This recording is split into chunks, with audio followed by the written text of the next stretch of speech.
What Asian are you? Huh? You want me to guess? I won't guess it. So it's clearly not Chinese or Japanese. Not that. They're definitely not Filipino. You're not Filipino. No, getting closer. They're getting closer. Italian? You said I'll never guess. There's got to be some Asians in Italy, motherfucker. I'm pretty sure. Laos? First guess, bitch. You fucking up right now. I got it right? Yeah. You are too? What are you? Are you allowed to talk? Are you? The fuck? He looked there. Take off your glasses. You can talk now. What in the fucking human trafficking is going on right now?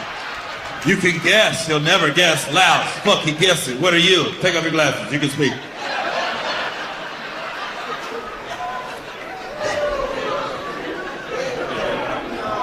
What are you? Now you're all bold. What you think I am, motherfucker? Ooh, you're from the south side of Asia. You're from the kimchi cabrini green. Are you South Korean? Oh, fuck, are you shitting me? I got them both right? Oh, I knew it wasn't North. That's for sure. Damn, how'd I get them both right? That's crazy. This crowd just like, fuck it.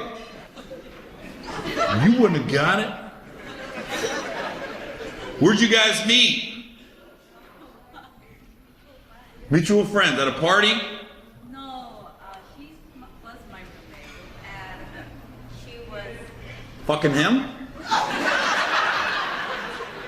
Hey, look, I'm moving, but this dick is good. So, I'm not selfish, girl. I know you just got here. I'm gonna go ahead and have him come over. He is a little demanding, though. He's gonna have you wear sunglasses inside, and he's gonna tell you when you can take them off. So don't take them off unless he tells you to take it off. That's just in the Laos culture. Laos culture is different than South Korean culture. I've been to South Korea before. It's dope. I liked it. Yeah. We did a bunch of military bases over there. You know what I mean? So everybody drives Hyundais. Everybody, motherfucker. And Daewoo or something like that? Daewoo? Daewoo? Ooh. Yeah. That was the only two cars I saw. You guys like, nah, keep your Fords and Chevy in America, motherfucker. This is Korea. That's not, is there any other cars? That's the only, I swear that's the only two I saw. Kia. You're right. My bad. Did see some Kias over there too. Daewoo, Hyundai, and Kia. What does that mean in Korean? Kia. Doesn't mean anything? Just a bunch, you just fucking with people? What does Daewoo mean? I don't know. No? Oh. You didn't grow up there? No, I didn't. You did? No, I didn't. You did it, okay. So where are you from? You're confusing the fuck out of me now. I said, where are you from? She goes, South Korea. You guys should have got your lie together better with her when you got here. If he asked you from South Korea. Okay. What does Kia mean? What is that? I don't know. You from that? No. Bitch. I will take your ass back to the basement.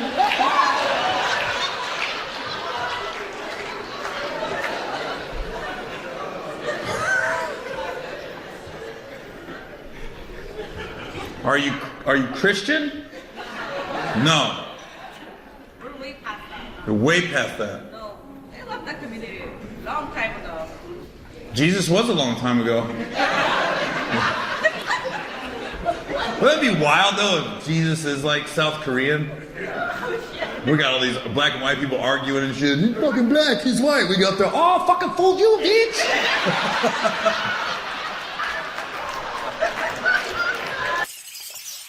Who's who? Oh, nice. Thanks for coming. It's a family night out. Sorry I talked about the Lord so much. I know your mom's sitting there like, I don't like him like that. Who was the disciplinarian growing up, your mom or dad? Your mom looks like it. She looked like she don't play. Yeah. Damn, your whole face changed, sister. She was like, yeah.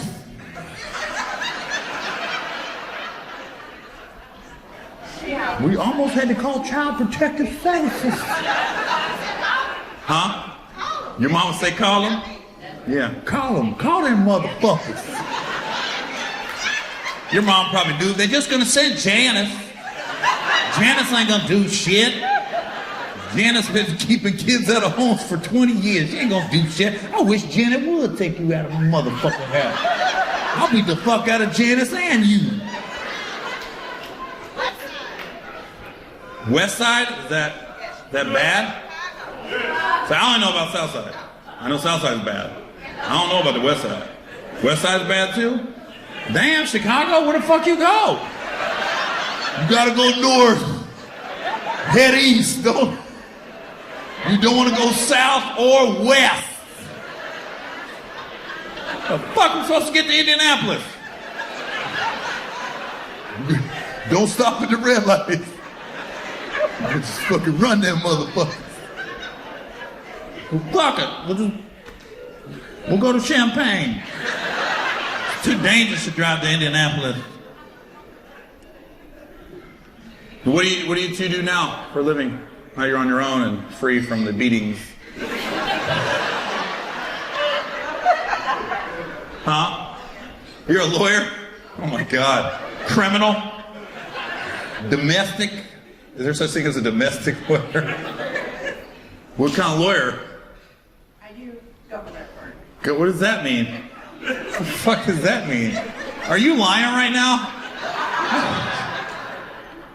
No, I do contract work. Oh, like when people are building buildings, you look it over? I do all that. Okay. Okay, the beams have to be under 6 inches in length. And you can't be that close to the curb. Well, motherfucker, we building it. Don't make me call my mama. You don't want that kind of problem, motherfucker. You ever see The Incredible Hulk? Yeah, this is the black version. What do you do? I'm a project manager now, but I'm an engineer. So you be building the buildings and you get her to do the clearance? Build machines? What in the Terminator are you doing? Fucking. Where'd you guys go to college in for those powerful degrees? Loyola? Oh, okay. That was the one they went to the Final Four a couple years ago, right? Yeah. Where did you go? Tuskegee University, TU. Oh, black college? TU, yes. Yeah. Whoa. How was the swim team?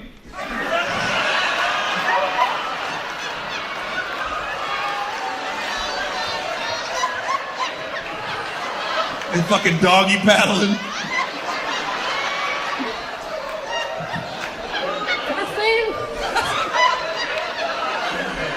Oh, Tuskegee got floaties.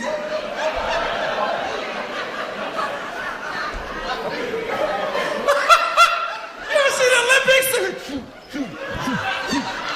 Tuskegee's just...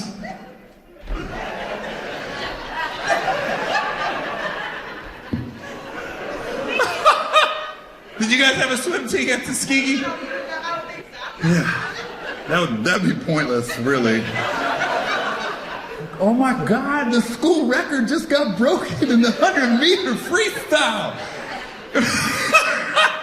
You know a bunch of people at Tuskegee, what, they got a 100-meter freestyle? Motherfuckers in the pool. I told that bitch come around here again. No, it's a swim. Oh, I thought that was a freestyle battle tonight in the pool.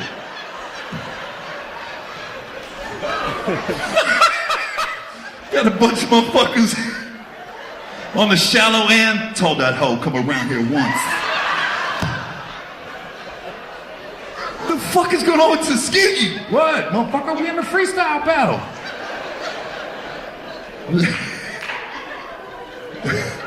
The next race is the butterfly. I ain't with that gay shit. You got me fucked up right now. Motherfucker, I'm here to freestyle. I ain't here to butterfly, bitch. Get back in your cocoon, ho. Got the caterpillar your ass. I'm curious. I'm gonna look that up and see if Tuskegee has a swim team. That'd be funny as fuck. Cause you know the girls, they ain't going underneath the water.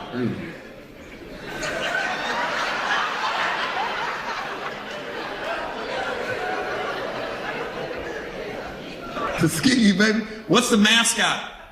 Tiger. Tuskegee Tigers. Golden Tigers. Never seen a gold tiger. You know any famous alumni? Lionel Richie. You know who else? Well, Keenan Ivory Williams. Dropped out to do In Living Color. Yep. Never looked back. That's why you can't claim him, because he didn't graduate.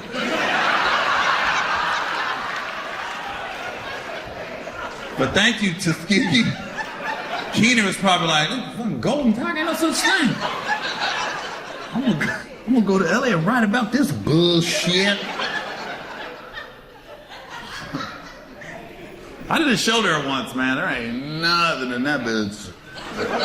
Tuskegee, you ain't even got a Starbucks. You guys literally, you got a coffee shop. That motherfucker says coffee. You got a McDonald's? You had? What happened? Got robbed? How the fuck you? I ain't never seen nobody say we had a Taco Bell and a KFC. The joke is right there, by the way. How the fuck does KFC go out of business at a black university? You sellout motherfuckers eating burgers instead of chicken. How dare you? Eating french fries instead of that delicious coleslaw. I don't know what the fuck KFC puts in their coleslaw, but that shit is good as fuck. The chicken coop. That sounds like where they're gonna shoot Sinners too. We ain't gonna have a nightclub, we gonna have a chicken coop. And everybody come in from all over to eat this chicken. And then when we get them in the coop,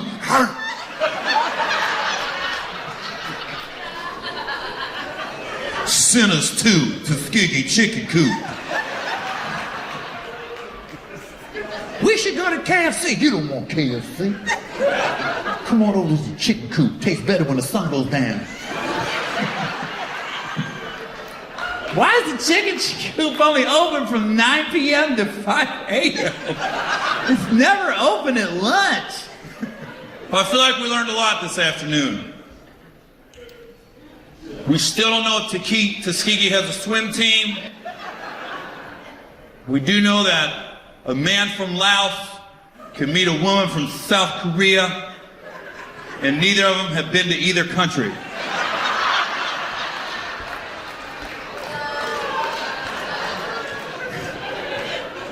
We learned about all the stereotypes you heard about black mothers fucking don't take shit and beating their kids is true. Fucking around. See what happens though? One's a lawyer and one's doing illegal shit with construction companies. What in the Ozark is going on here? If I see a casino boat on the fucking lake next year, though, she's running fucking heroin through this motherfucking. So, alright. One thing I'll say about this crowd, though, you guys are laughing a lot, but when you stop, you all stop together. This entire hour and 15 minutes has been, ha ha, next joke. Yeah, keep it going, motherfucker. I kept looking to see, was there a conductor?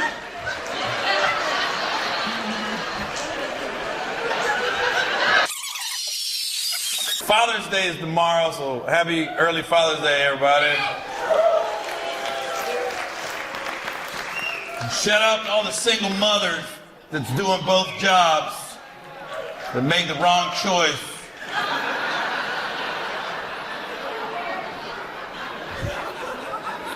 You knew he wasn't responsible when you let him nut you. He said, let me just stick the tip in. Now you got a baby. And you want to blame him. You knew he wasn't responsible.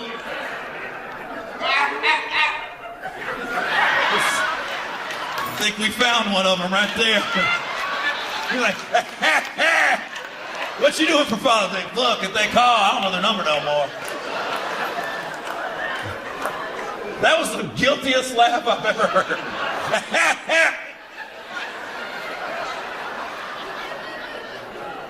Just stick the tip in, babe. Just stick the tip. I've never met a man yet that just stuck a tip in. You just stick the tip in. Boop. Thanks, told you, that's all I wanted. That's it. You can trust me, baby. Just a tip.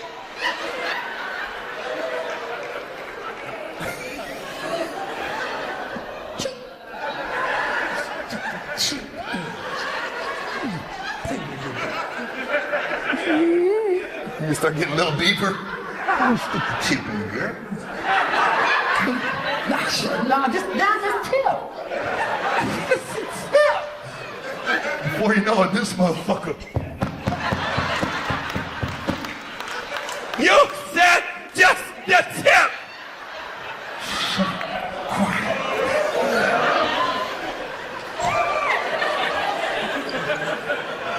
Don't nut me! Girl, you know I ain't gonna do that shit.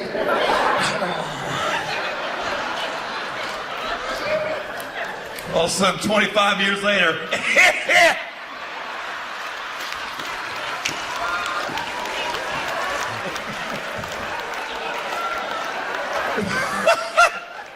it's like your life story just played out right in front of you, dude. This motherfucker holding his head in his hand.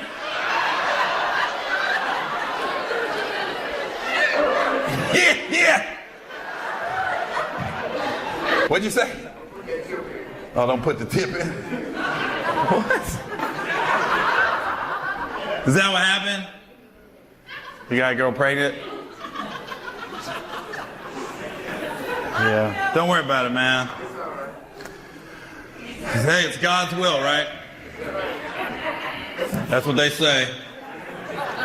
This is all part of God's plan. So, when you stuck that tip in, God knew. I think God's got a sense of humor. I think he's probably laughing. He's probably looking at everybody. Look, He gonna say, let me stick the tip in. you know, but her daddy's a preacher. She gonna let him stick the whole thing in.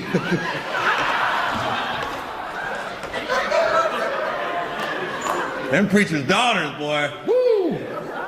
A lot of them won't let you fuck, but they'll let you stick it in their ass.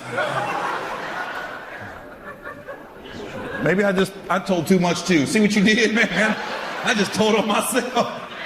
No, my pussy's for marriage. This and this is wide open. But this pussy's for the Lord. Why do you have to wear the stuff on your hair? So everything's a choice. So we wear these, we choose to wear these. It represents self-respect and modesty. Mm-hmm. We don't show off our hair and our bodies. It's, it's no different than like when nuns would wear the head. Yeah. Very similar. So you guys stay covered. So damn, the wedding night's a real surprise for the husband. He's like, dang! I know you was holding like that.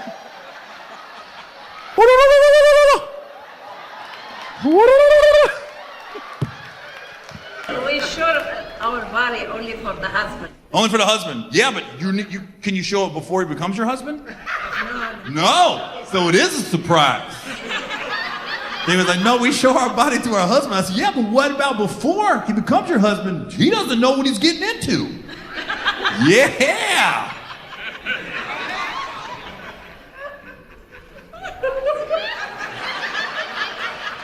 She thought she had me, and then she went, oh, he's correct. You girls must have amazing personalities. Like Muslim women, you guys must just be so engaging. No, it's the truth though. I'm glad I'd rather ask than to judge. So I'm asking. So it's good. I learned a lot. So that's probably why I'll probably be honest with you. I couldn't do it. I gotta see what I'm getting myself into. I'm sorry. I'm like, look, well, I ain't gotta touch you. Let me just see what I'm working with here. Are you guys allowed to do that? Can you just like show them before the wedding? Like, no. Oh my God. I'm out. I'm like, I can still believe. I'll be the one guy. Why is brother Gary still single? I was like, dude. They ain't showing me nothing, bro. I gotta see something. Damn, how long you guys been dating? He giving you a foot rub, everything. I see you. I'm not hating at all. I've been doing this 28 years. I've never seen a foot rub in the front row. Toes out, though. Yeah, but I don't give a fuck. Wait till later. I can't wait. I hope he don't go long. Me neither. I'm ready to hit that mud.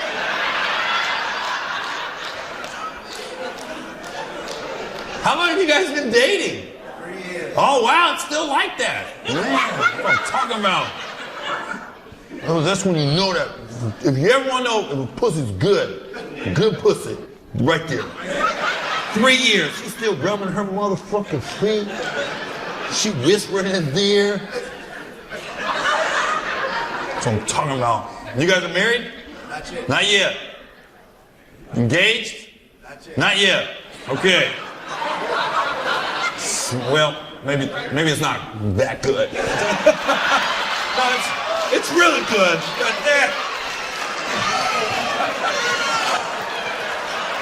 I know it's fire. It's fire. I know it's fire.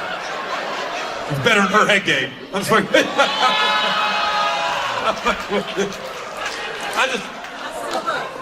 I'm just fucking with him. This is so funny. You're rubbing her feet, but she took her shoes off. I don't know what's going on over here. Just look for her Prince Charming.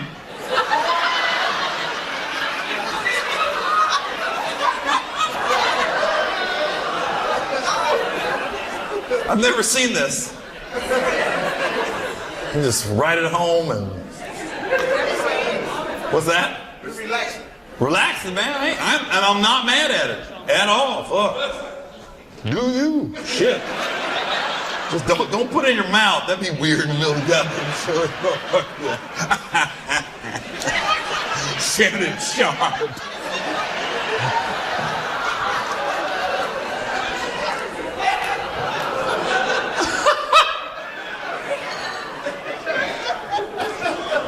That's like straight up relationship goals right there, straight up. Don't let nobody, well, I'm the only one talking shit, but it's funny how comedians do that. Don't let nobody tell you different. Nobody has, motherfucker, only you. Because then, you know, sometimes you get couples, you're like, oh, this ain't gonna make it. They just be watching the whole show. Yeah. You two fucking cutting up, rubbing on each other, repeating shit, you know? He said Diddy Dicks.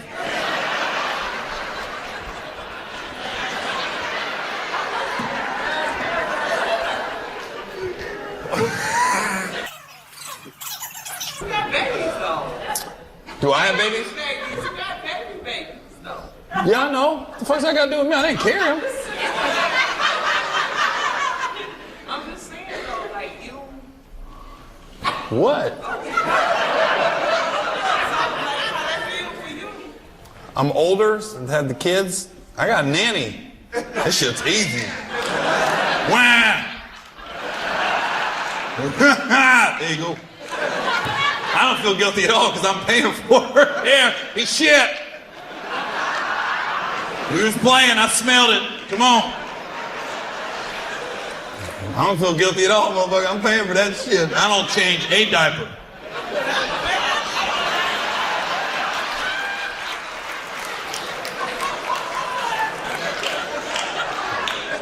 Yep.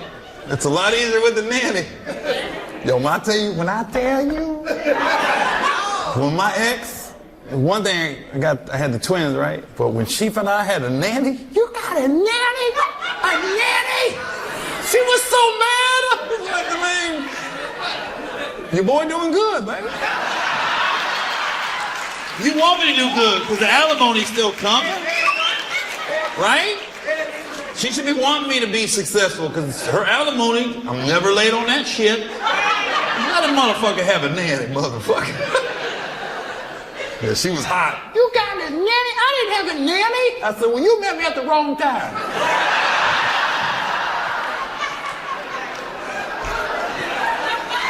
If you would meet me now, you'd be happy. You'd be a happier woman. I'm fucking with you. How do you guys know each other? She got me pregnant. She was IVF? She was your She nurse? was my fertility nurse. Oh, My nice. best friend. That's cool. So she put it in your puss? She put the baby in the puss? The little tube. Ooh, you gonna have fast little boys.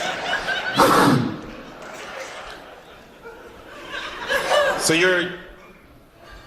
did you know who the dad was? You just a random donor? Yeah. Oh, yeah. No, some people have random donors. Some, like lesbians, they don't know who the dad is. Your husband. My husband. So he had a nut in a cup. Go into a different room. Yeah. That's like the walk of shame. Because you gotta jack off and everybody knows what the fuck you doing. They gotta come out like, thank you. Thank you so much. I mean, your husband was pissed. And you can't help him.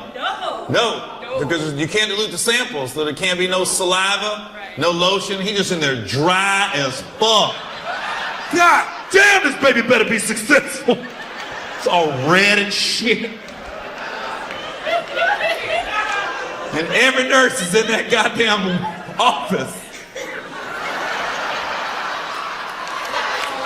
Like, women, you got the hotel in the morning with your shoes off, just carrying on. That's the male version, the IVF. Fuck, man. God. They don't have nothing there, like porn or nothing to help them? Yeah. You work there. Yeah. You guys have porn? Do you ask it what do you like? You like fat asses, big titties? Here's DVDs. Got their phones? Yeah. But that would suck. Like, he's almost there, it's dry, and then you call, you done yet? God damn it. God damn, babe, what the fuck? Do you ever have a guy be like, I just couldn't do it? Yeah? Couldn't do it. You have a limit, like an hour limit, and then you knock and So that means for a fucking hour, this guy's...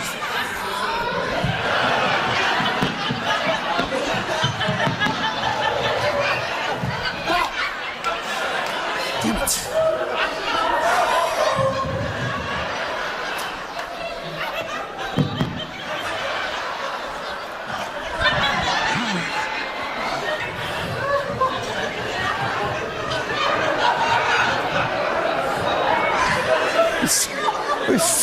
Set his phone up and shit.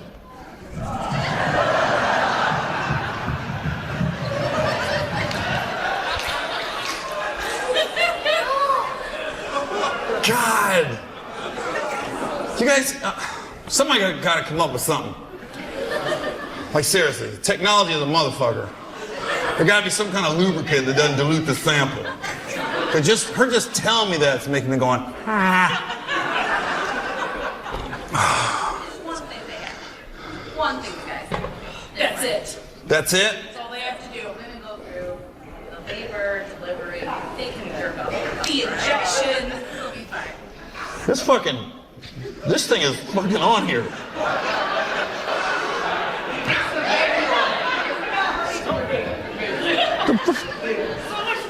Fuck it.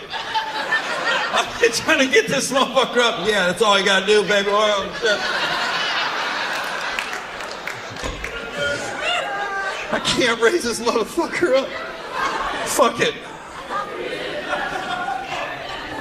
Yeah, that is true. I wasn't gonna try to defend men. Like, no, we gotta do a lot more. But we can't feed them.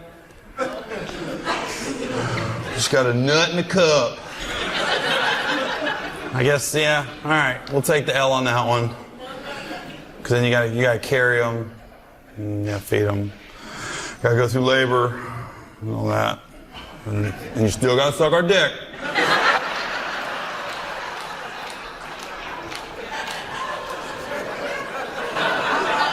That's important. Don't forget that part. Why would you ask me? I gotta feed the baby, I gotta do this. Because men, we can't think straight. We're very selfish in that aspect. You could done change all the shitty diapers and the baby's throwing up and you're breastfeeding shit. We still gonna look at you. So, God damn,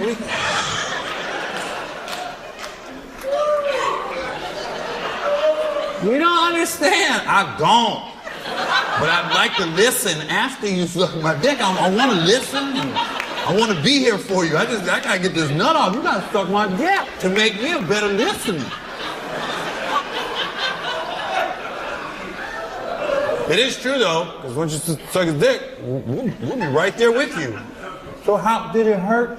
I'm sorry about that. Here, let me get your feet real quick, man. Oh, you own a restaurant? What's it called? The Soul Food Lounge.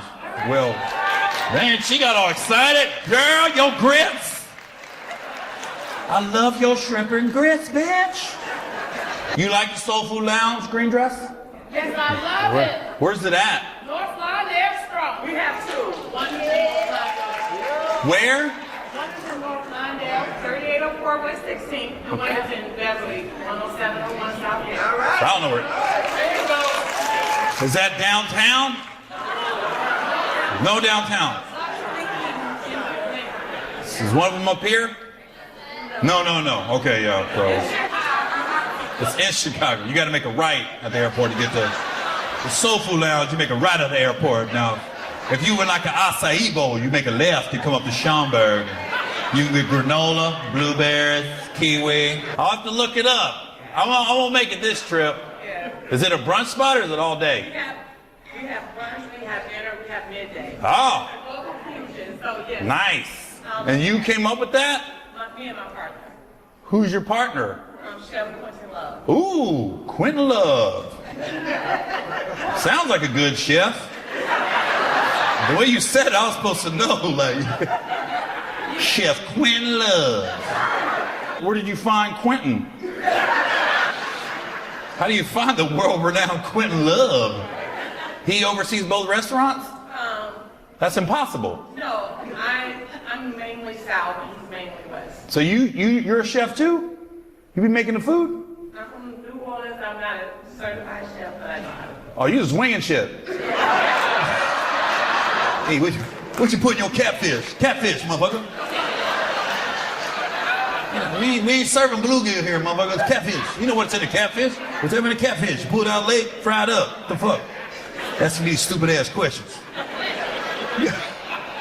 How you be frying your fish? In grease. Some cornmeal. Motherfucker, cornmeal. Gluten-free, bitch, cornmeal. Do you have a gluten-free menu? Yeah. Because I'm gluten-free. All right, I'll have to try it in the daytime. Because the way you said that and the way this crowd reacted, I'm not going there when the sun goes down. Ain't gonna be no sinners too.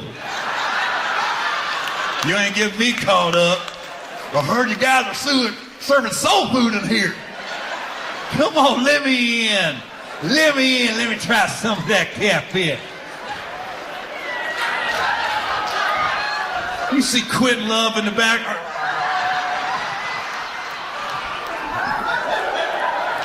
You like your catfish? You like your catfish?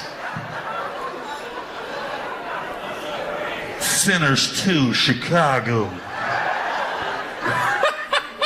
You have commercials and stuff? Yes, we're all on TikTok. Please follow. Oh, okay. I'm talking about like commercials, like, you know, I thought you had shit on the radio and shit. No. Hey girl, what you doing this Saturday? Girl, you know I'm going to the Soul Food Lounge. Soul Food Lounge. We have brunch, we have dinner.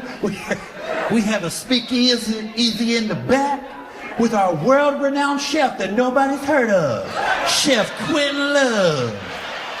Hey, how you doing, Chicago? My name's Quentin Love. Here's a little sampling of my platters right here. We got the oxtails from a grass-fed cow. We got catfish. We got baked fish. We got snapper. We got lobster tails. Dang, Chef Love, you got everything. Not one, but 2 locations.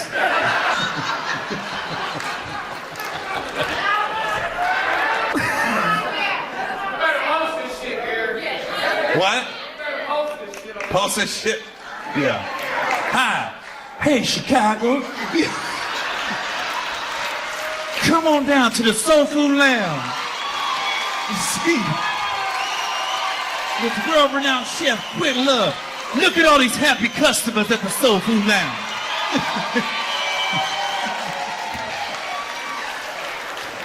Small titties, big titties, everybody's invited to the Soul Food Lounge.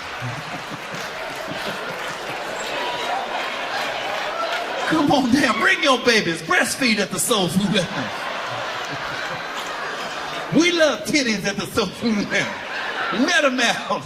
Hi, I'm Chef Quentin Love, and I approve this message. The only thing I like more than cooking is titties. We're gonna put the address on that bitch when we post it. We got some people showing up. I saw Gary's post, but we had to come down right here. These are all my big titty girls. If your business don't pick up this week, you're gonna have to hire new waitresses. Why the fuck we so busy? What's up, everybody? This is Gary Owen. Get some. You know, ladies, listen to me. If you're married to a billionaire, don't check his phone. Leave him alone. He's a billionaire, okay? You don't check a billionaire's phone, okay? Now, if you're married to a man that's $50,000 a year, check his shit, you know? Because you can find another man that makes $50,000 a year. You ain't gonna find another billionaire. Doesn't Tiger's wife know she pink? She got nowhere to go but down after Tiger. Let me tell you something. If my wife's a billionaire, I'm not checking shit. She can do whatever she wants. I'm not fucking up my lifestyle because she wants a little dick on the side. She deserves that dick. She's a billionaire. You earned that dick, baby. That's your dick. You enjoy that dick. That is your dick. All right? Now, whatever you do with him ain't got shit to do with us. We good. Hey, everybody, what's up? This is Gary Owen with the Get Some podcast. It's been brought to my attention since this is new to me that people are asking, where can they hear it? You can go to iTunes. You can search Gary Owen. You can search Get Some. You can look up United We Cast. My fault. That's dang when you don't know the own network you on. That's like me saying, who you play football for? Ah, man. Dallas Cowboys? Yeah, them. United We Cast. It's on Google Play. It's on iTunes. Or, you know, I always post the podcast on my YouTube page also, which is YouTube.com/Gary Owen Com. And then it's also on the Podcast Addict app. So enough about that. I got a lot to talk about this week. Obviously, talk about my comedy brother, Kevin Hart. Also, I was in Richmond, Virginia last weekend. This week, I'm in New York. I'm at Caroline's Comedy Club, September 21st to the 24th. And of course, I got to talk about my beloved Bengals and how the season isn't going too well. So I'm gonna just start with the elephant in the room. I'm gonna start with Kevin Hart. Unless you've been living under a rock, this week he came out on Instagram and posted a heartfelt message to his wife and kids saying he messed up. And everyone was like, wonder what's going on, because a couple months ago there was a video of him in a car with a girl in Miami. And then this was I guess it was in Vegas, a female allegedly has a sex tape of her sleeping with Kevin, and she was trying to extort him. And I'm sure just she wasn't working by herself. I'm sure she had help. And the rumor is the number was $10 million, or they were going to lease the tape. And Kevin got ahead of it and said, "You're not going to extort me for money. You know, I've already talked about with my wife and kids, and that's it.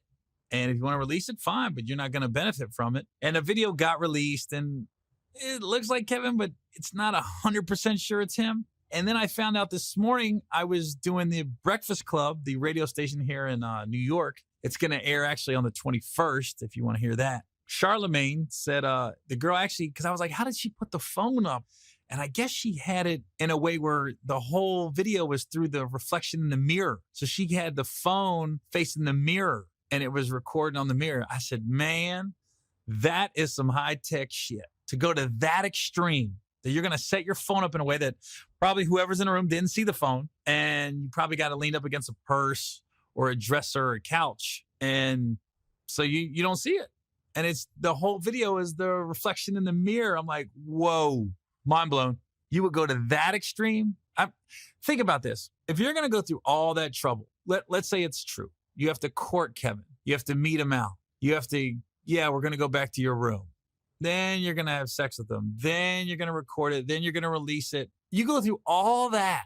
And I'm just thinking, if you use that energy towards something legit, I mean, you'll probably make the same amount of money in the end because she's not going to get $10 million from Kevin. It goes back to whenever I hear guys getting locked up in prison and they had a whole drug empire.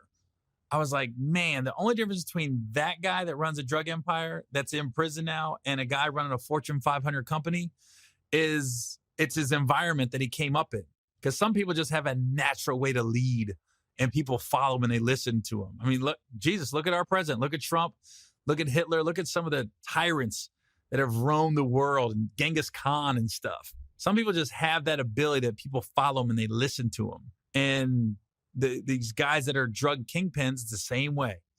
And then you got guys that run these Fortune 500 companies.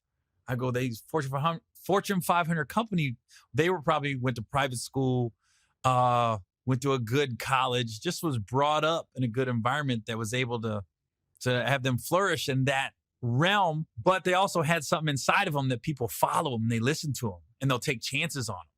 And these drug kingpins the same way. How do you get these people to follow you and do what you say, knowing it's illegal, knowing that you might go to jail? I don't know. Some people just have that ability to them. But back to the Kevin situation, it's just what I don't like about it is Kevin's a good guy. He's a good dude at the core. Like he's given hundreds of thousands of dollars to different charities. He just was in Houston for the hurricane relief. And somebody said he just did that because he knew this was coming out. I said, I don't think so. I think it's just because, he's just a good dude at the core. I've known the guy since 1998. And I hate the fact that when people say his name now, they're going to think this, or people are going to say he's just a bad dude because he cheated on his wife. And that's what we're really not focusing on. Two things we need to focus on. Cheating's one thing. I think worse than cheating for the wife is the embarrassment of it. That's the bigger deal. It's embarrassing. It's not the cheating part. It's the embarrassment that comes with it. And you don't want people talking behind your back or saying, why is she still with him? I hope they work it out. I hope in 20 years from now, they're laughing about it. I mean, it's hard right now, but I don't know. You got a kid on the way. It ain't like Kevin's the first guy to do this. Because I just think the more power you get, the more money you get, the easier it is for stuff like this to happen. John F. Kennedy, he got through it. Bill Clinton, he got through it. He ain't the first. He's not going to be the last, quote unquote, celeb to get caught up in something like this. But at least it was just girls. That's it. Could be worse. We've heard guys with animals, other things. This was just girl and dude. I mean, it happens. It is what it is. Kevin will be all right. I sent him a text, actually, just let him know, hey, man, this will pass. You're a good dude. I appreciate what you've done for me because he's helped my career tremendously because, I've done 3 hit movies with him. Think Like a Man 2, and Ride Along. And every time he goes out and promotes and tells you to go see a movie, that's just more people to go see the movie, more people that gets a chance to see me. I mean, I know that sounds selfish, but, I always look at it like Kevin promotes. He's promoting me as well as himself. So I hope this too shall pass. And like I said, 10, 20 years, him and his wife are just laughing about it. There's been a few cases in my career where you could say I got caught up, not to this extent, but I remember when I first started dating my wife, I moved in with her.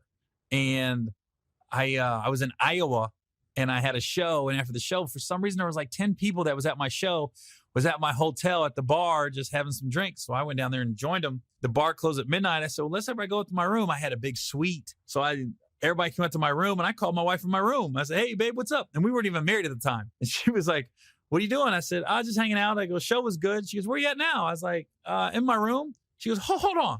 Are there girls in your room? I was like, yeah, but they're white. It's cool. Literally in my mind, I thought it was okay. Because they're white girls.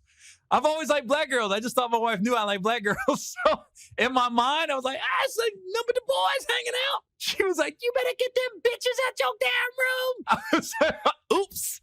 I was like, everybody get out. Get out. Is it what? I go, get out. Out. I really thought it was okay. Like, I was like, I bet they're white. You know me, I ain't like that. I'll never forget it. And so everybody got kicked out the room. So basically, I got probably 10 people in Iowa that are still going, Gary Owen is an asshole, because I gave them no reason why I kicked them in my room. I just kicked them out. You got to get out, man. This party's over. And then I remember getting on the phone with my wife. She goes, why would you think that was okay? I go, they were white. I thought I was okay. Come to find out I wasn't. But if somebody would have took a picture or a video of me in the room, it could have been something that really wasn't anything. Think of it like we're in Gary Owen's room at 1 a.m. And I had another case where I was in Virginia Tech. I'll never forget this. I'm in Virginia Tech, and the girl that was my chaperone for the day, she was the one that picked me up from the airport, took me to and from the show. We ended up going to a college restaurant / bar after my show. We were eating, but she was having some drinks too. And I wasn't drinking, but I was looking at her like, she's at that's a third or fourth beer. And she ended up driving me home. Driving me back to my hotel. When she got back, she said, can I use the bathroom? And I was like, okay. So she used the bathroom, and I stood there with the door open the whole time. I had the door open, my hotel room. And it wasn't one of those hotels where you could just go through a hallway and go through a lobby. She pulled right up to my door. So literally I opened the door. She asked to use the restroom. And then she laid on the bed. And I said, what are you doing? She goes, I just don't feel well. I don't feel right. And I was like, oh, okay. I said, you want me to call you a cab? And I just told her, I was like, you can't stay here. I said, you can't stay here. And finally she left my room, and my fault. I let her drive. I shouldn't have. I should have called a cab or something. So that was my fault. But you're not thinking that way. You just want her out of your room. And she calls the couple days later. My agent called me. He goes, Gary, anything happened in Virginia Beach or Virginia Tech? I was like, no. And he was like, oh, because we got a call from one of the, I don't know, deans, professors, I don't know, somebody from the university called my agent and was like, a girl said she doesn't remember taking Gary home and whatnot. And she feels odd about something might have happened with him that night. I said, it should happen with me. And I told him the whole story. And I was like, if there's cameras at the hotel, tell them to bring them back.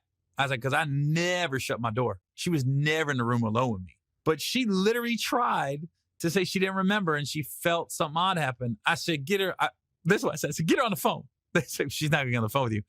I said, what do you want me to do? Do I need to fly back to Blacksburg, Virginia and confront her or talk to the school? I said, because I ain't do nothing. And I told them everything that happened. So I don't know what came up with it. All I know is it disappeared. It was one phone call, and then it was it. So they didn't follow through. So I don't know what she thought happened or what she was trying to imply happened, but ain't nothing happened with me and her. I'll tell you that. I mean, it's easy to get, and not easy, but you can get caught up in this business. And that's the good with the bad as being in the entertainment business, or whether you're an entertainer or an athlete. You just got to be careful, because there are opportunists out there. There's girls out there that work really hard not to work, if that makes sense. They work really hard not to work. And you just got to be careful. If it's too good to be true, if it sounds too, it probably is. If there's just a bad chick, like, I just like you're the funniest guy. I'm like, okay. Or, God damn, you fine. You okay. You laying on a little thick there, mommy. Little thick. I've had girls say that to me before. God, you're just so sexy. Come on. Really? And this is the first, like, as far as Kevin goes, like, this is the first big comedian scandal we've had, sexual scandal, in a long time. Because we're not athletes or rappers, so to speak. Athletes and rappers, those are the ones they get the groupies. They get the legit groupies that just want to get backstage and do whatever and get on tour bus and do whatever. Comedians ain't like that, man. We get girls that want to go to Waffle House and make them laugh. And then we all go home. It's weird. Or I think a lot of times the girls, it's nothing. If you sleep with a rapper or you sleep with Michael Jordan or LeBron James or somebody like that, then girls want to brag about it. And you sleep with a comedian, you're not really bragging about it. It's like, oh, okay, great. Was he funny? Girls don't care about that. Comedians, we're in the entertainment business, but we don't have the quote unquote groupies like rappers and athletes. I've heard some stories about rappers and athletes. Oof, heard some stories. And to keep my relationships with these rappers and athletes, I'm not going to share them. But Kevin is on top right now, too. This isn't even a story 15 years ago. It's not even a story. That's the problem when these websites publish how much they think you make and how much you do make. People don't take into account, man, and this goes for athletes and entertainers. When you hear us signing, let's say, a $5 million deal or $5 million thing for a movie, you got to realize 10% goes to your manager, 10% goes to your agent, probably 5% goes to your lawyer, and then the IRS comes in. So right there, half's gone. You don't see half of it. I mean, that's why I live my life. Every time I get a check, let's say I get a check for $10,000, I'm just like, that's 5. That's not 10, that's 5. Because half of it's gone before I even do anything. That's how people get caught up with the IRS too, is in comedians' line of work. We get a check from the comedy club or the theater. There's no taxes taken out. It's on us to file the taxes. So you got to get a good accountant, good lawyer. But that's why I wonder too, if they try to extort Kevin for $10 million, it's like, can I write this off? Or you just happen to come up on $10 million? Please. Even when you go to a casino and you win. I've won on a slot machine before. And once you hit $1,200, then they take taxes out of your winnings. So that $1,200 ends up being like $780 or something. So you'd be better off winning $1,100 because then nobody takes any taxes out. You're better off winning like $1,150. Once you get over $1,200, I'm like, damn it. Now I got to take money out. In the end, Kevin's a good dude. He'll come back from it. I hope his marriage works out. And I hope whoever the hoe was and whoever was with her, I hope we never hear from them again. I hope they don't get a dime from the tape. That just bothers me. Yeah, and then they put out, Kevin's just not a good dude. No, he's a good dude. It happens. It's like this. I'll relate it to this. And then I'm going to put this to bed. Then we can talk about my beloved Bengals. Ugh. I've had 2 dads in my life as a kid. I had my biological father, and then I had my stepdad. My stepdad could be one of the worst human beings on the face of the earth. I'm talking about mentally and physically abusive. I have to apologize. I'm in New York doing my podcast from New York this week. So if you hear any sirens in the background, I'm staying right in the middle of Manhattan, like right between Times Square and Central Park is where I'm staying. So sometimes you might hear something. But I've had 2 male figures in my life growing up. I have my stepdad, just mentally, physically abusive. I don't have any good memories as a child with him because he was that bad of a person. I mean, I could get into story after story of just things that he did, like irrational behavior. I'll just tell you one, and this will tell you the type of person he is. I'm 10 years old. It's Christmas morning, and I got my little brother is 2 at the time. So I had just found out the year before there was no such thing as Santa Claus. So my brother wakes me up. He's 2. And he's like, Gary, Santa Claus came. So we go in the living room, and I'm thinking, okay, my mom and stepdad were probably up wrapping gifts and up all night putting these gifts underneath the tree to surprise my other brother and sister. And I said, I'm going to let them sleep a little bit. So I told my brother, I said, look, man, we can get our stockings, but we can't open any presents yet. So don't touch the tree of the presents. So my brother's in his stocking. I'm in my stocking. And he's on the floor. And we live in a trailer. We had this little bar. So we had like 2 bar stools. And so I'm sitting on one of the bar stools looking at the stuff that was in my stocking. And my stepdad wakes up and just, for no reason, just smacks me off the bar stool. Bam! I hit the ground. And he stands over me and goes, you ruined Christmas. And I'm like, what? So I run to my room. I'm crying. It's like 45 minutes later, my mom knocks on my door and goes, Gary, it's okay. You can come out. Nobody's mad. So I come out and I'm still, I got my eyes all red. I'm bloodshot. I don't know what I did. And he goes, I did that, right? And I was like, yeah. I have no idea why he did it.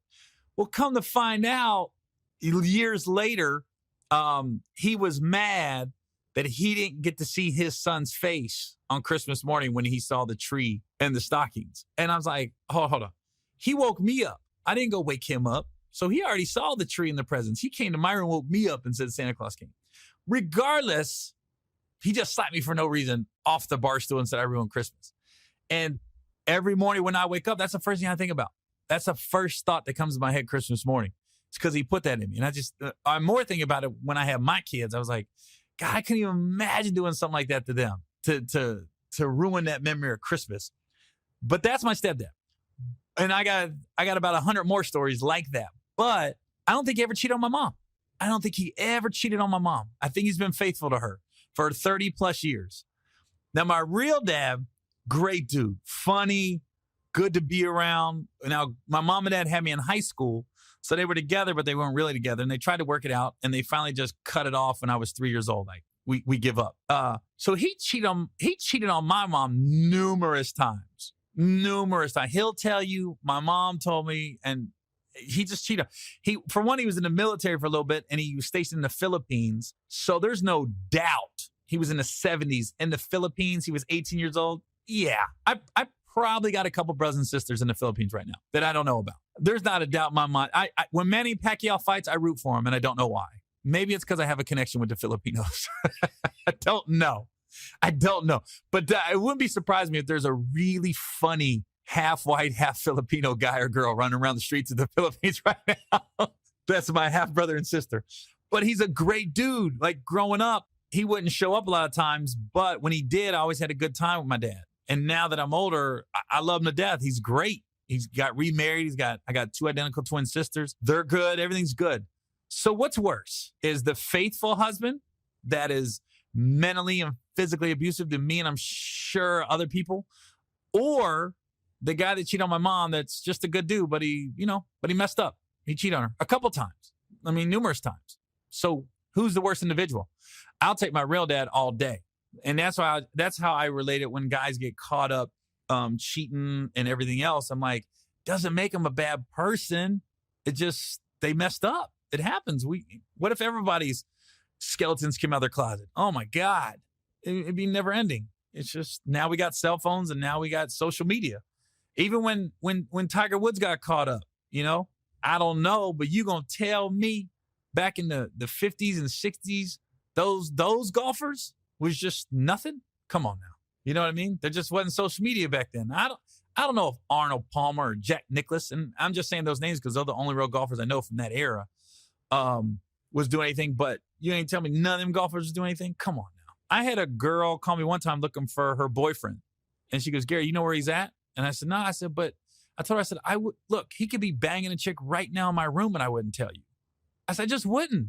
I said, you're not going to put me in that situation. You don't, you can call it guy code, call it whatever you want. Dudes don't say nothing about another dude. And me and my wife, we've always said we never compare our relationship to anybody else's because everybody might be going through something. So if you look at Kevin and his wife right now, they probably already dealt with this. It's just now the public knows, but I'm sure they've already talked about it and had their, emotional moments for weeks. It's just we're finding out about it now. And I'm sure deep down, Kevin's probably relieved because he's probably like, finally, I can start healing. I can start moving on and fixing it. So, but anyways, that's enough about Kev. I did relay it into sports somewhat because I talked about golf. And that's probably one of the few times you're going to hear me talk about golf in my podcast. If you're looking for the golf podcast, this ain't the one. You might want to go to another podcast. But let me talk about week 2 of the NFL. Oh my God. The Bengals, I don't know. I always say we. When I say we, I'm talking about the Bengals. Fired their offensive coordinator, Zampese. And I've met Zampese before. He's actually been to my house. And he's a nice guy. He's a good dude, good family guy, but he called the game like he was scared, like he's nervous. And I don't think Andy trusts his left tackle. He's back there with happy feet because the Bengals let go of Andrew Whitworth and the Rams quarterback looks so comfortable back there. Jared Goff looks amazing. He's like, I got all day. It's amazing what an offensive line can do. And I'm sitting here in New York and I'm hearing Giants fans say the same thing. If you listen to New York Giants fans and Cincinnati Bengals fans right now, it's the same You would think they're talking about the same team. They're like, we need better play from the quarterback. The offensive line's terrible. They're not calling the right plays. We're saying, do you not know AJ Green's on the team? And Giants fans are going, why aren't we going to Odell Beckham more? And when I tell you, it's the same. They're like, our defense is fine. Bengals like, our defense is fine. It's unreal. We have the same argument. But when everybody's like, well, when they fire offensive coordinator, can it get any worse? It can't get any worse. We haven't scored a touchdown, and we haven't won a game. And now here we go into Green Bay, and everybody's assuming this is a loss. But let me tell you something. Bengals haven't lost to Green Bay in, I bet you, over 20 years. Because we played them 4 years ago in Green Bay.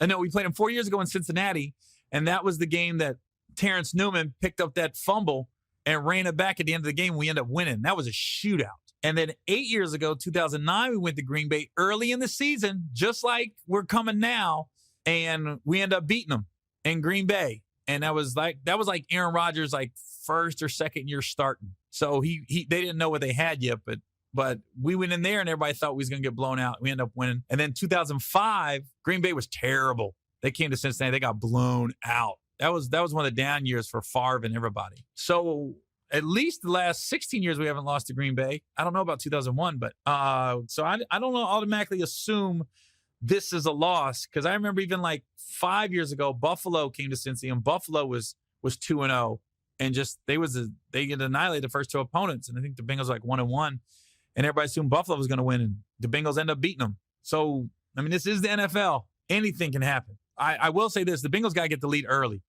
They can't be this falling behind and trying to catch up, or the offense is 3 and out, and then the defense here we go again.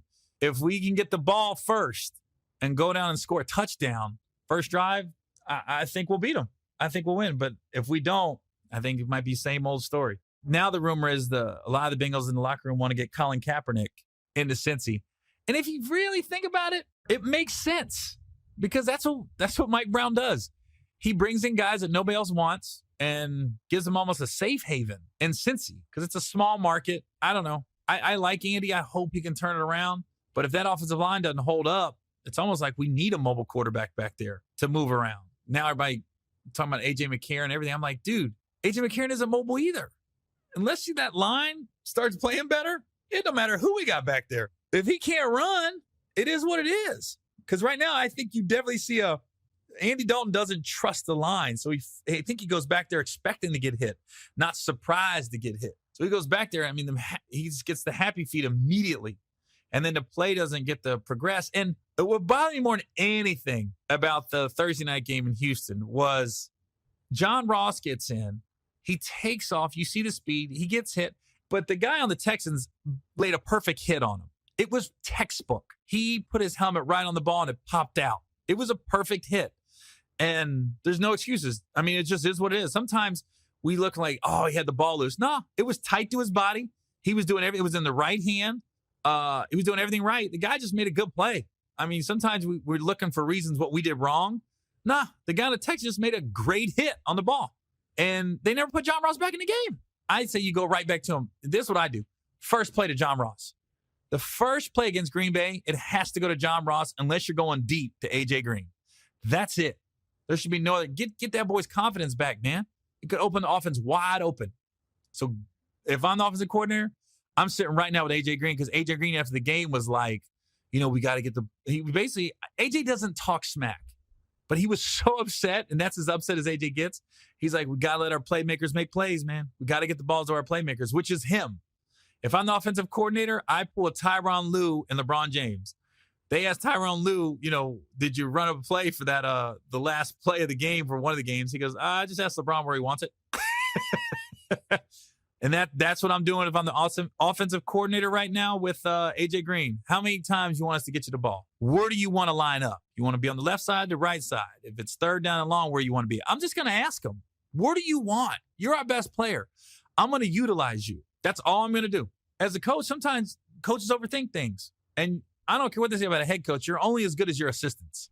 You just see the I want to call it the cradle of coaches that the Bengals had.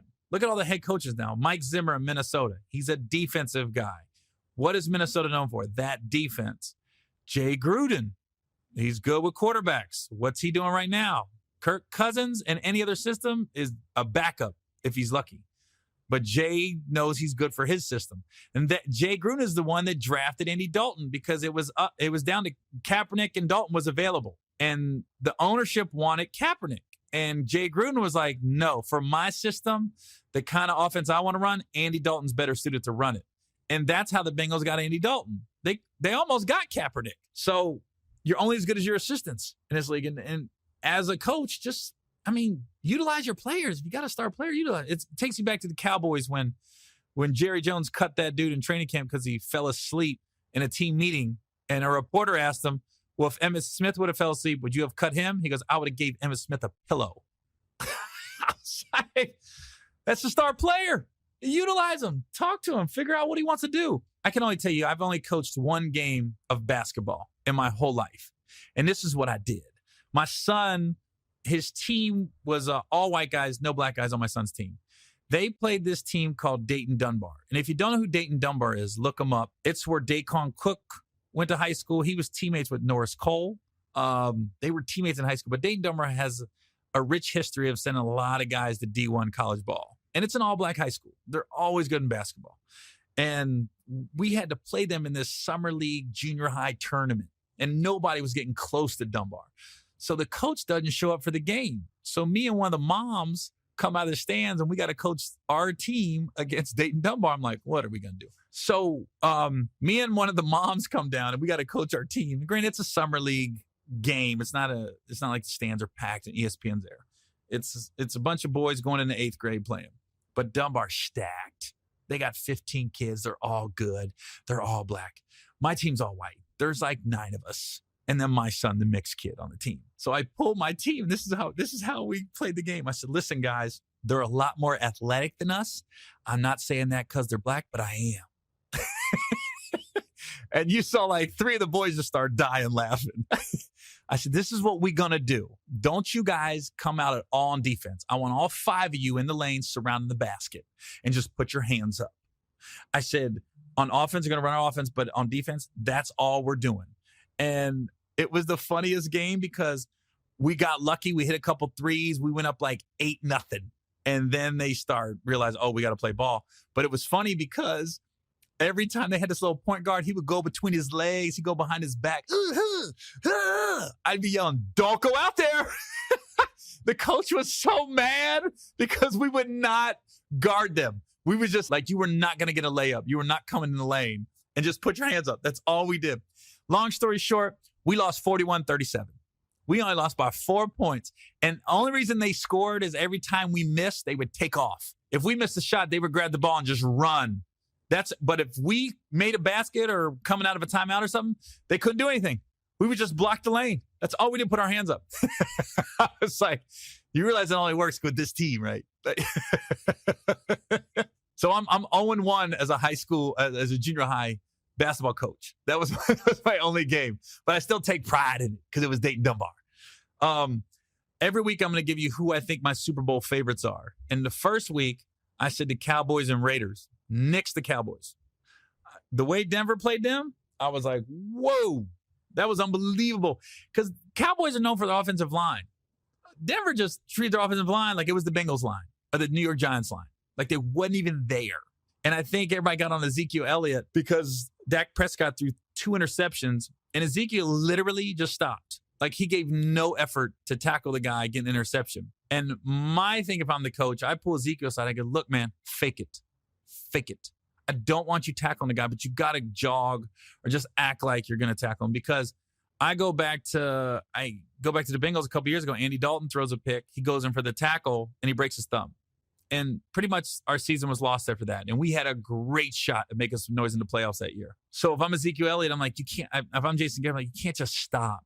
You got to act like you want to tackle him to save face, but you really don't. And then there wouldn't be no discussion. But after seeing last week, it's no longer the Cowboys. I still say the Raiders. The Raiders still look good. Granted, they were playing the Jets really bad, but they look good. Right now, week 2, I say Falcons and Raiders. Because the Falcons, I thought they were going to have a fall off because that seems to be the norm for that division. The Panthers, they take off. Then they fell off last year. And the Buccaneers have been down for a while. And the Buccaneers look tough too. So right now, I would say Falcons, Raiders are my two top teams after week 2. But that, I tell you what, man, that AFC West, Denver, Kansas City, the Chargers. I mean, the Chargers, to me, they're the best 0-2 team out there. They lost 2 games in the last second. And the Raiders, man, that AFC West, they're gonna have somebody's gonna go 12-4 and get the wild card out of that division. That's the sad part. And like the Chargers might end up 6-10, but I bet you they're better than most 10-6 teams. Like they got some players in I want to say San Diego, LA, the LA Chargers. But the Raiders, woo! And then Marshawn Lynch, the dance. I like him. I like Marshawn, man. I like Marshawn a lot. He's one of my favorite players. Because I think between him and Tracy Morgan are two people that they always say people have like 10 different personalities, depending on who you're around. Like, if you're with your homeboys at a bar, you're not going to be acting the same as Barack at the White House. You're going to act different. Tracy and Marshawn, nah. They're going to act the same no matter who they with. If they with the Pope or they're with a drug dealer, they don't care. They're going to act exactly the same. So I say the Raiders and Falcons after week 2. I'm sticking with the Raiders, but I'm changing the Cowboys to the Falcons. Now let's go on to boxing. Most of you probably saw the Triple G Canelo fight. I thought Triple G clearly won. I had a scorecard. I don't know what it was, but I would probably say 8 rounds to 4, 7 rounds to 5. There's a couple close rounds, but he clearly won about 6 rounds in the middle of the fight. Clearly. And when that score came out, 118-110 by Adelaide Bird, she has a history of some sketchy scorecards. And I thought it was karma and it was justice. Because De La Hoya, I think he wanted a piece of that Floyd-McGregor fight. And when he wasn't involved, he tried to completely just act like it was fake, it was phony. And he kept saying, this is everything that's bad about boxing and mixed martial arts. It's a show. This isn't a real fight. And it ended up being an entertaining fight. Because people watch, listen, the only reason people watch Mayweather-McGregor, 1, they promoted it great. 2, we wanted to see the unknown. And the unknown is, could McGregor fight? Could he connect on Floyd's chin, which nobody has? And it ended up being McGregor made a good show of himself. It wasn't a terrible fight. It was entertaining. Now, the Canelo Triple G fight, you saw another level of boxing. You literally saw the 2 best fighters right now in their prime, just going toe-to-toe. And the defense and chin, they both got chins that I didn't know. They both got caught a couple times that I thought, I'm down. That's it. And they just walked right through it. But, and the punches if you know boxing, like I'm not a boxing expert, but I know the sport. The punches are just so crisp and forward. There's no looping. There wasn't like some fatigue punches being thrown. They just got 2 pros that came in shape in their prime. And there's going to be a part 2. But the fact that De La Hoya just kept saying McGregor and Mayweather isn't real. It's everything that's bad. And then his fight. Nobody's talking about the fight. They're all talking about the scores. Because I don't care what anybody says. There's some money got put in that lady's pocket, Adelaide Bird. I'm not saying it came from De La Hoya, but somebody put some money in her pocket. You can't watch that fight and say 118-110. Either way, I'm like, that was so corrupt. It's almost like you have to give every judge a bodyguard, give them a security guard, or don't have them judge the fight. Have them in I don't know if they could judge the fight on closed circuit TV or not.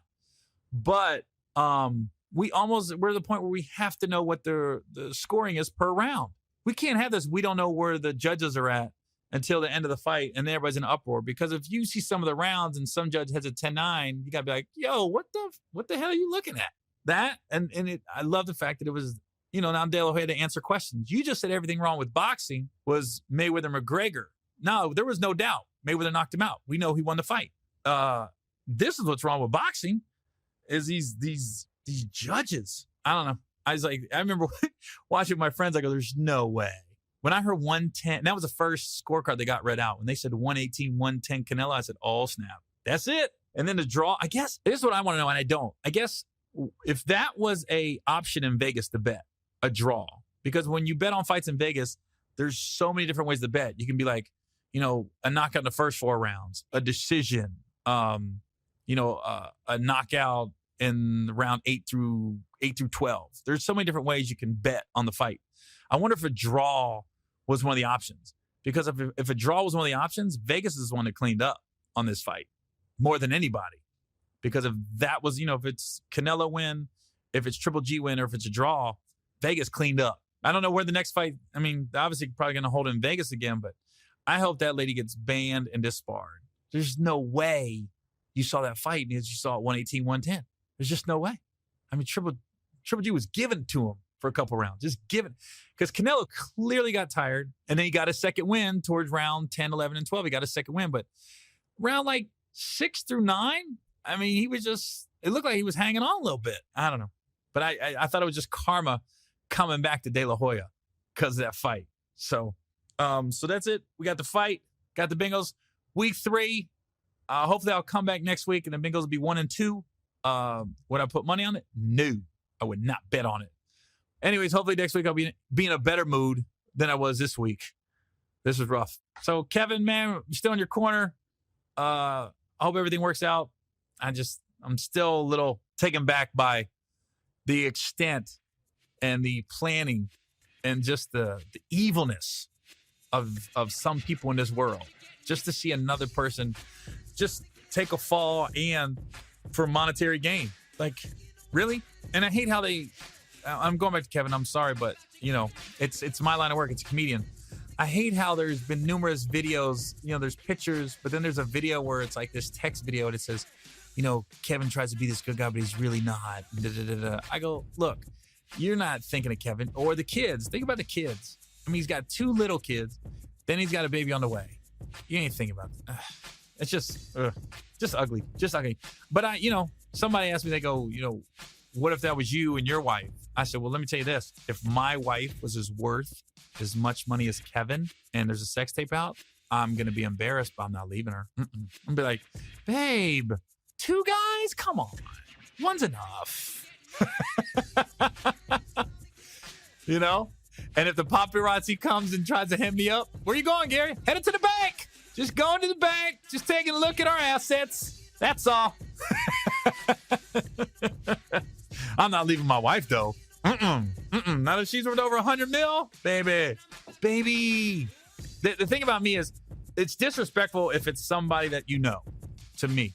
And if you're going to, cheating is what it is. It happens. It's going to happen again. Not saying it's right, but it is. We're stupid. It's going to happen. Just like there'll be somebody else who get murdered. It'll happen. It's going to happen. My bigger problem when it comes to cheating is 1, it's not the cheating, it's the embarrassment. And 2, it better not be with somebody I know. It better not be with, if my wife ever messed around with me, it better not be with a homeboy. It better not be with somebody that I know, that my wife, and you did that shit. Oh, that's different. That's some mafia shit. That's some Goodfellas shit right there.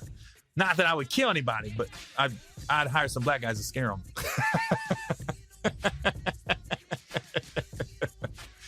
All right, y'all. Well, this is the end of the 3rd podcast. Hope you guys enjoyed it, and I'll see you next week. This is Gary Owen.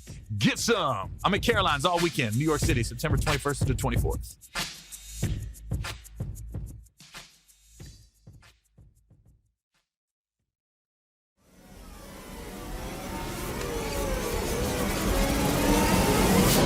This is good for you, man. Just get away for a few days. Come to my house, relax, get away from everything. It's a big decision. You're about to decide what college you're going to play football for. That's huge. Yeah. I remember going through that process myself. You play college ball? I could have. I don't know why I wasn't recruited more heavily, man. We're in a 5.0 40. Bitch, 185 twice in a row. 20-inch vertical. Stupid. Well, look, man, we back at the house. I got to make a couple conference calls. I'm going to park the car. Just relax, man. I'll be in a few minutes. All right, I got you, man. I appreciate it again. Yep. I love you. Is that weird? Sorry, I didn't say that. It's too soon. My fault. Too soon.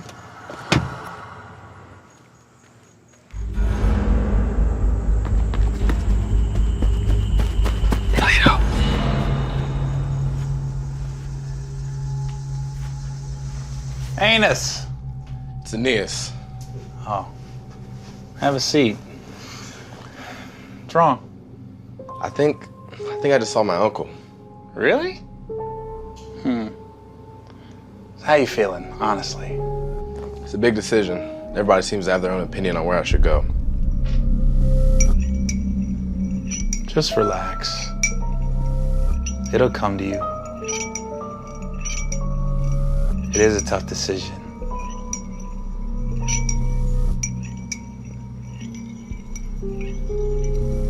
Now sink to the floor. Huh? Sink.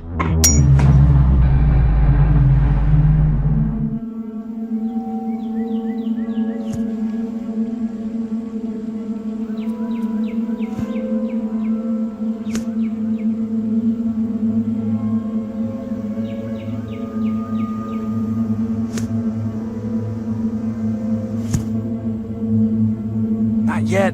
Told you when he goes pro.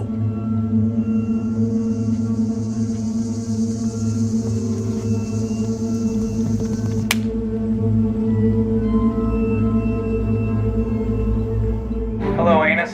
I'm sorry, Aeneas. I know you're probably wondering why you're sitting in a chair right now, tied up in a room nobody knows about. You got a lot of choices right now. Alabama, Penn State, Ohio State, Georgia, Pitt. I'm just letting you know, I know what's best for you. The Heisman Trophy is named after me. My middle name's Heisman. A lot of people don't know that, so cat's out the bag. The BCS, I came up with that. Look, I know a lot of stuff is running through your head right now, but you know where you're going, and I know where you're going. And I'm not asking you, I'm telling you. The University of Toledo. Not about to be a rockhead. It's the Rockets.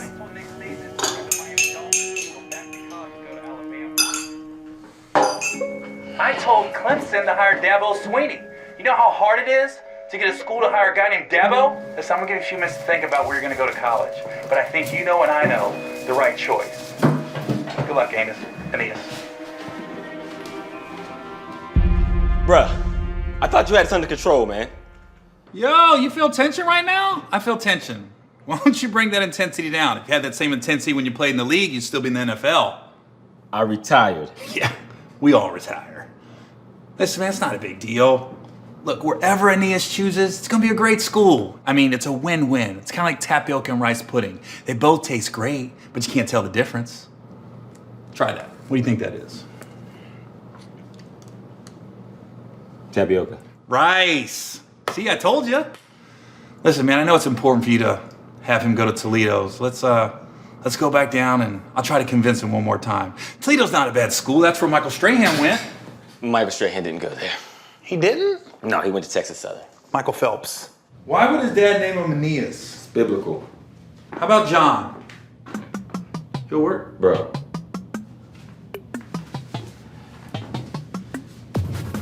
You tied him down, right? I knew I forgot something. I just put the ropes. I forgot to tie it. I mean,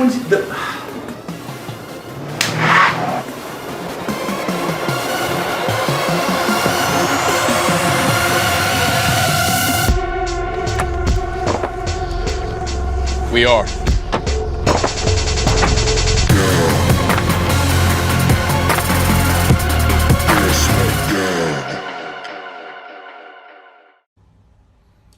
So tonight at my show, I'm on stage and a guy kept talking the whole show. And then at one point, I was doing a Trump joke and he said, "Yeah, there's more of us than there is of them." And he kept talking. So I kicked him out of my show. And this is what he sent me on Facebook. Yeah, his name's Joseph Lanham. And he sent this to me as a message on Facebook. I would read it, but I'm not allowed. So I hope everybody sees this message, Joe. Now everybody knows who you are. Hope your boss sees it if you got a job. But that $40 you spent on a ticket to see me, I'm gonna donate that to the NAACP, you racist fuck. Last night I made a post about a guy that came to my show and had to kick him out, and he sent me a message on Facebook, calling me a N-word lover and some other stuff. I told you I was gonna take his $40 and donate it to the NAACP. There it is. $40. Donate it. Thanks to the guy last night that called me an N-word lover. Appreciate it. So there it is. $40 to the NAACP, like I said I was going to do. I will say the guy, Joseph Lanham, he sent me an apology. Said he was drunk. But I don't know if I accept it yet, because a drunken tongue speaks a sober mind. So I got to think about that one. And I told him, sir, you're not going to stand on this property. You're going to go, or else the next call is the police. Continuing our team coverage, racist comments got a heckler kicked out of a comedy club in Naples. NBC2's Brian Anderson found out that heckler has now lost his job. First, the guy couldn't keep quiet during the comedy show. Then he sends an extremely racist Facebook message to the comedian. But what he failed to realize is the power of social media, because it landed him on the unemployment line. When it comes to comedy shows, Guy kept talking the whole show. Hecklers come with the territory. A disruptive customer that wanted to be center of attention during the show. But Off the Hook Comedy Club owner Brian Spina says what happened Saturday night went too far. It's highly inappropriate. We have no place for it, and I think that some of the things probably he had coming to him. He is Joseph Lanham, a Fort Myers man there to see comedian Gary Owen. I was doing a Trump joke, and he said, yeah, there's more of us than there is of them. And he kept talking. So I kicked him out of my show. The racial language didn't stop there. Owen says he received a Facebook message from Lanham using the N-word. I would read it, but I'm not allowed. Now everybody knows who you are. Hope your boss sees it if you got a job. Lanham was fired from his job as vice president of sales for National Roofing of Collier. It angers you. There's no call for it. Ralph Goddard is one of the owners, telling me his company has received threats of violence from Lanham's choice of words. I was fearful for my employees to even come in this morning, because I didn't know what to expect. He also fired Lanham's wife. Lanham told me off camera he's not racist, blaming alcohol for his behavior. He sent me an apology. Said he was drunk, but I don't know if I accept it yet, because a drunken tongue speaks a sober mind. Lanham refused an on-camera interview today. He said he and his wife now have to carry guns for their safety, and that they're selling their house and moving out of state because of this furious fallout from his racist remarks. In the control room, Brian Anderson, NBC2. A rally against hate will happen tonight in Naples. It's at 7:30 at the Unitarian Universalist Congregation of Greater Naples. Community members and faith leaders will speak out against racism. NBC2 has a crew there. We'll have a report tonight at